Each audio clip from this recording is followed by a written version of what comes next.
Sveiki! Esmu klīnika Dzintara geštalta terapeite Anna Lieckalne. Šajā jomā es strādāju jau 9 gadus.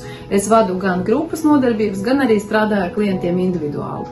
Geštalta terapijas ideja ir pārvērst papīra cilvēkus reālos cilvēkos. Tā teica šī virziena dibinātājs Fricis Perls. Geštalta terapija dēvē arī par kontakta mākslu, šeit un tagad terapiju. Nav nepieciešams atgriezties bērnībā. Akcents ir likts uz to, kas notiek terapijas laikā un veidojas starp terapeitu un klientu, jo cilvēka aktualitāte vienmēr ir blakus.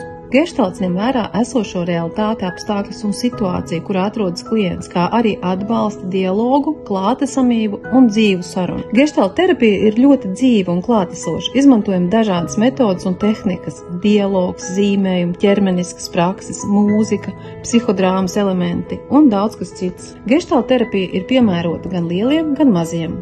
Geštalts palīdz vairāk iepazīt sevi, savas emocijas, apzināties uzvedības patērnus un aptvert savas personības robežas, palikt un būt savās emocijās, tās pieņemot, kā arī klātesamību katrā dzīves mirklī, kas patiesībā arī ir ceļš uz pilnvērtīgu, harmonisku un laimīgu dzīvi. Grupās draudz strādājam pa pāriem. Tieši veselīga un atbalstoša satikšanās ar otru cilvēku ir viens no atveseļošanās galvenajiem pamatprincipiem. Individuālajās terapijās strādāju ar visām iepriekš minētajām metodēm, kā arī vēl klāt nāk personīgais kontakts starp klientu un terapeitu, tātad aktualitāte šeit un tagad.